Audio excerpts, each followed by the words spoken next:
लोकसभा में नेता प्रतिपक्ष राहुल गांधी मंगलवार को अपने संसदीय क्षेत्र रायबरेली के 2 दिवसीय दौरे पर पहुंचे हैं। रायबरेली से लोकसभा सांसद चुने जाने के बाद से राहुल गांधी की ये 5वीं यात्रा है यूपी की।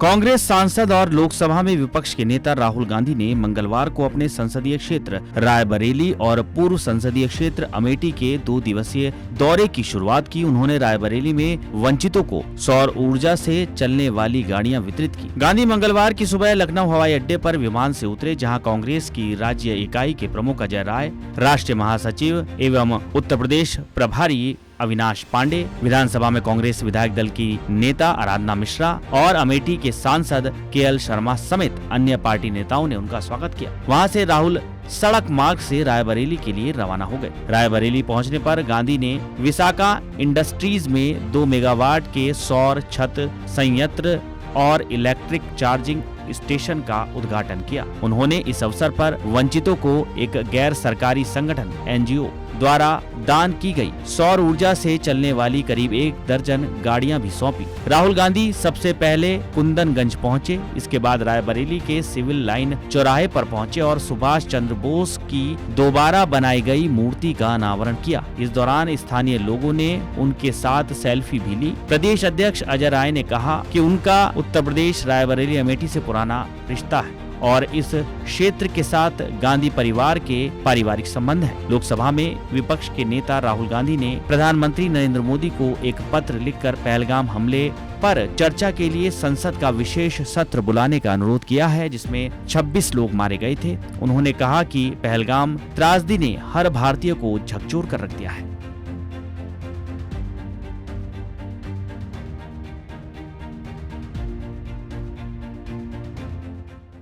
जम्मू कश्मीर के पहलगाम में हुए आतंकी हमले के बाद भारत सरकार ने पाकिस्तानी नागरिकों को देश छोड़ने का आदेश दिया है। इसके बाद पाकिस्तान से अवैध तरीके से भारत आई सीमा हैदर को लेकर लोगों के सवाल उठ रहे हैं। इन सवालों का अब नोएडा पुलिस ने भी जवाब दिया है।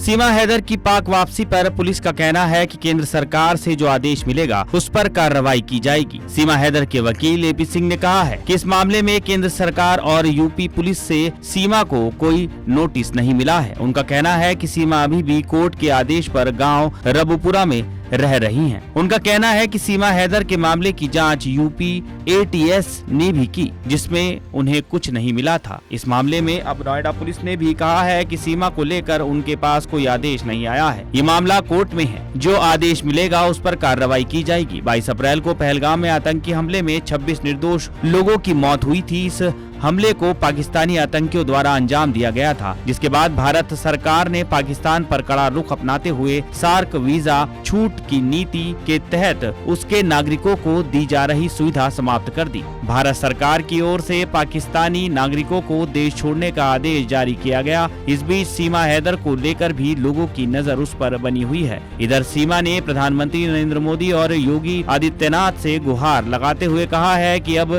भारत की बहू हूँ, उसे यहीं रहने की इजाजत दी जाए। पाकिस्तान की रहने वाली सीमा हैदर ने यूपी के नोएडा निवासी सचिन मीणा से शादी की है। दोनों की जान पहचान पबजी गेम खेलने के दौरान हुई थी। सीमा शादीशुदा है और उसके 4 बच्चे हैं। वो अपने बच्चों को लेकर पाकिस्तान से नेपाल पहुंची और यहाँ से अवैध तरीके से मई 2023 में हिंदुस्तान में दाखिल हुई थी। वो अपने साथ 4 बच्चों को लेकर आई। उसने यहाँ आकर सचिन से हिंदू रीति रिवाज से शादी की। हाल ही में दोनों को एक बच्चा भी हुआ है।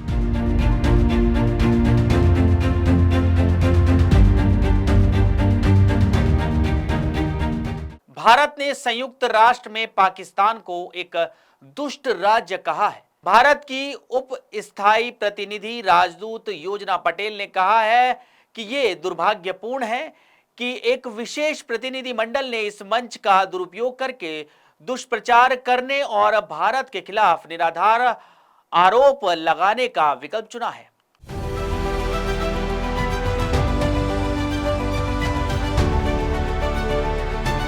पूरी दुनिया ने हाल ही में पाकिस्तान के रक्षा मंत्री ख्वाजा आसिफ को आतंकवादी संगठनों को समर्थन, प्रशिक्षण और वित्त पोषण करने के पाकिस्तान के इतिहास को स्वीकार करते हुए सुना है। उन्होंने कहा है कि उनका खुला कबूलनामा है और पाकिस्तान को वैश्विक आतंकवाद को बढ़ावा देने वाले और क्षेत्र को अस्थिर करने वाले एक दुष्ट राज्य के रूप में उजागर करता है। दुनिया अब और आंखें बंद कर नहीं रह सकती है। संयुक्त राष्ट्र में योजना पटेल ने कहा कि पहलगाम आतंकवादी हमला 2008 में हुए 26/11 के खतरनाक मुंबई हमलों के बाद से मरने वाले देश के नागरिकों की सबसे बड़ी संख्या है। दशकों से सीमा पार आतंकवाद का शिकार होने की वजह से भारत इस तरह के हमलों के पीड़ितों, उनके परिवारों और समाज पर पड़ने वाले लंबे समय तक पड़ने वाले प्रभाव को पूरी तरह से समझता है। भारत जम्मू कश्मीर के पहलगाम में हाल ही में हुए आतंकवादी हमले के बाद दुनिया भर के नेताओं और सरकारों की ओर से दिए गए स्पष्ट समर्थन और एकजुटता की भारत सराहना करता है। उन्होंने कहा कि ये अंतर्राष्ट्रीय समुदाय की आतंकवाद के प्रति जीरो टॉलरेंस का बेहतर परिणाम है। उन्होंने कहा कि दुनिया में हर तरह के आतंकवाद की कड़ी निंदा की जानी चाहिए। उन्होंने कहा आतंकवाद के पीड़ितों के संघ की स्थापना एक अहम कदम है। ये पीड़ितों की बात सुनने और उन्हें समर्थन देने के लिए सुरक्षित स्थान है। उन्होंने कहा कि भारत का मानना है कि आतंकवाद के प्रति वैश्विक प्रतिक्रिया को मजबूत करने के लिए वियो10 जैसी पहल जरूरी है। I would like to begin by thanking the UN Office of Counterterrorism for convening this important meeting and to express India's appreciation to Spain and Iraq, the co-chairs of the group of friends of victims of terrorism, for their leadership in organizing this event. A special thanks to ASG, to DSG and USG involved in this process. Mr. Voronkov, a special thanks to you. India deeply appreciates and values the strong, unequivocal support and solidarity extended by leaders and governments across the world in wake of the recent terrorist attack at Pahalgam, Union Territory of Jammu and Kashmir. This is a testimony to the international community's zero tolerance for terrorism. The Pahalgam terrorist attack represents the largest number of civilian casualties since the horrific 26/11 Mumbai attacks in 2008. Having been a victim of cross-border terrorism for decades, India fully understands the long-lasting impact such acts have on victims, their families, and society. As the UN Security Council in its statement has said, perpetrators, organizers, financiers, and sponsors of reprehensible acts of terrorism must be held accountable and brought to justice. Acts of terrorism are criminal and unjustifiable, regardless of their motivation, wherever, whenever, and by whomever committed. We reiterate that terrorism in all its forms must be condemned unequivocally. The establishment of the Victims of Terrorism Association is a significant step in this regard. It will create a structured, safe space for victims to be heard and supported. India believes that initiatives like VOTAN are essential to strengthening the global response to terrorism, ensuring that victims remain at the center of our collective efforts. Thank you. Vaibhav Suryavanshi ने Gujarat Titans के खिलाफ IPL 2025 में शतक लगाकर तहलका मचा दिया है। चारों तरफ उन्हीं की चर्चा हो रही है। राजस्थान रॉयल्स के इस 14 वर्षीय खिलाड़ी ने गुजरात के दिग्गज गेंदबाजों की जमकर कुटाई की। वैभव ने सबकी गेंदों पर जोरदार अंदाज में रन बनाए। उनकी इस पारी ने दिग्गज क्रिकेटरों को बहुत प्रभावित किया है।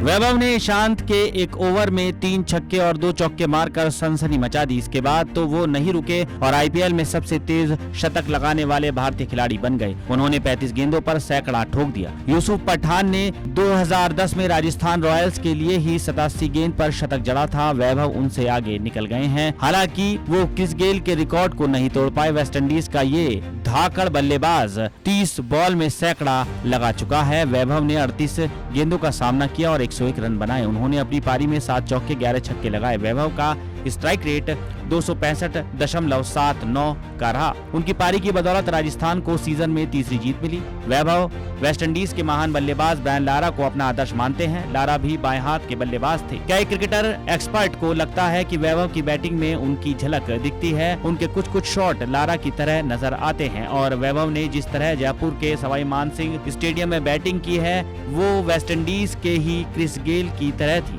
गेल इसी अंदाज में बेरहमी से गेंदबाजों की कुटाई करते थे। उनकी पारी में भी चौके से ज्यादा छक्के होते थे। महान बल्लेबाज सचिन तेंदुलकर ने वैभव की जमकर तारीफ की है और उनके लिए एक्स पर स्पेशल मैसेज लिखा। सचिन ने लिखा, वैभव का निडर दृष्टिकोण, बल्ले की गति, शुरुआत में ही लेंथ को पहचानना और गेंद के पीछे ऊर्जा का हस्तांतरण करना एक शानदार पारी का नुस्खा था। अंतिम परिणाम 38 गेंदों पर 101 रन। बहुत बढ़िया खेला। दुनिया के सभी खिलाड़ी ये चाहते हैं कि सचिन उनकी तारीफ करें। वैभव को ये 14 साल की उम्र में ही हासिल हो गया। ये उनके लिए किसी उपलब्धि से कम नहीं है। वैभव ने 14 साल की उम्र में IPL डेब्यू किया। वो जिस तरह बल्लेबाजी कर रहे हैं उसी तरह अगर धमाका करते रहे तो उन्हें भी सचिन तेंदुलकर की तरह जल्द ही भारत के लिए खेलने का मौका मिल सकता है। सचिन ने 1989 में भारत के लिए 16 साल की उम्र में पहला इंटरनेशनल मैच खेला था। तेंदुलकर ने 16 साल 205 दिन की आयु में डेब्यू किया था। अगर वैभव इससे पहले भारत के लिए खेलते हैं तो वो 36 साल पुराने रिकॉर्ड को तोड़ सकते हैं।